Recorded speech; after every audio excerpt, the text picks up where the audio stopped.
All right, so yesterday we talked about what would be the ideal pathway for a majority, or at least a good amount of tryptophan, a healthy amount of tryptophan. We talked about the sources, how it gets from tryptophan to 5-HTP, 5-hydroxytryptophan, and how it gets from 5-HTP to our destination, partial destination, serotonin, quelling things like anxiety, depression, rage, paranoia, constipation, hypersensitivity to pain, and things like that. And ultimately, serotonin and getting the melatonin, which allows us to sleep, which helps in regulating all of those aforementioned things.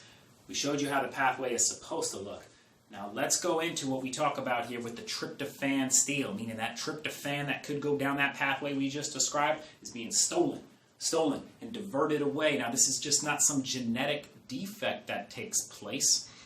This has to do with the way we're living our lives and the way we're interacting with the world around us. Although genetics could very well be playing a role, what we're finding is it's more often the interactions with the world around us, the way we're living our life, that determines how these underlying genes are expressed, the epigenetics, how they are expressed, to what extent, if at all, based on our interactions with the world, based on how we are choosing to live. This moves us away from being a helpless victim of genetics and empowers us, epigenetic empowerment, to alter the expression of our genes based on the way we interact with the world. Now it's true, due to these genes, you may be more susceptible and you may be closer to the tipping point than others, which it's a commonly seen phenomenon. We see that all the time. Why can he do that and he get away with it? Why does she do that and she get away with it? Oh, she has no tolerance. She's closer to the threshold.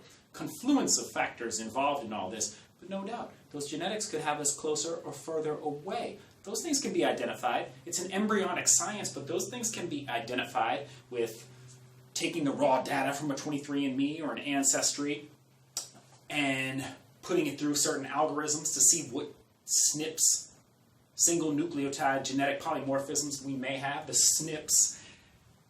And then we can alter based on that. Again, the understanding is so small in that, and the really superior understanding, and what I gravitate more to as well, especially because it is more empowering and places the emphasis more on us and the way we live our life, is our ability to alter the expression of those genes.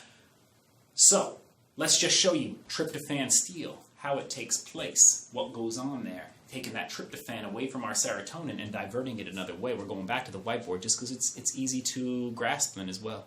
So here we go. We got your tryptophan up top.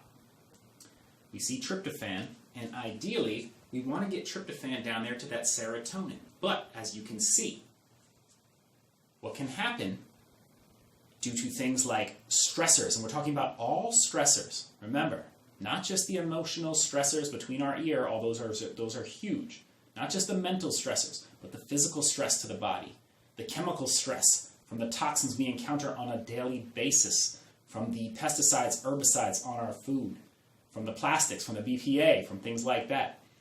Those are all stressors in the body. And those can all then upregulate that TDO right there. That TDO is an enzyme in the body. And if that TDO is upregulated, all of a sudden it takes more of that tryptophan and pushes it towards niacin, B3. That niacin is used to be the backbone of something called NAD. NAD, which goes into our mitochondria, our cellular energy. So when stressors are up, there's a higher demand in the body. We're revving our machinery more. And if they're chronic stressors and they persist and we don't do anything about it, we need more niacin for that NAD to power our mitochondria. That's cellular energy. That's what keeps us alive. It's not just energy that we think of, energy to go to the store. Yeah, on a macro level that may be it, but literally the cellular energy to keep us alive. So you can see why in the presence of stressors, and that increased oxidation, that increased stress and demand on the body's going to take that tryptophan and be like, sorry, this is going to make you feel anxious. Sorry, this is going to make you feel bad, susceptible to pain, fatigued. But we got to go elsewhere to keep you alive. And maybe that manifestation from the deficit in serotonin can be an outward signal, a sign, a prompt to, hey, something's not right. We got to fix this. We got to fix this so our tryptophan can go to serotonin and we're feeling well. On the other side of it, it's that common denominator, that old played-out friend we always talked about, inflammation.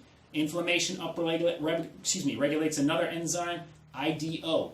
IDO then snags that tryptophan, pulls it away from serotonin, and all of a sudden pushes it in another direction. That kynurenine pathway, where you go to things like quinolinic acid. And all of a sudden, we have two mechanisms of the tryptophan steal.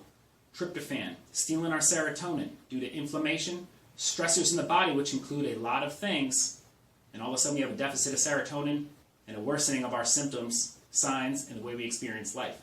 So we want to be cognizant of this. There's ways we can alter these things. I think you know that already, but we will no doubt go into some of that and hopefully illuminate some of the potential pitfalls and things that are associated with this and ways to rectify it. So let's keep going.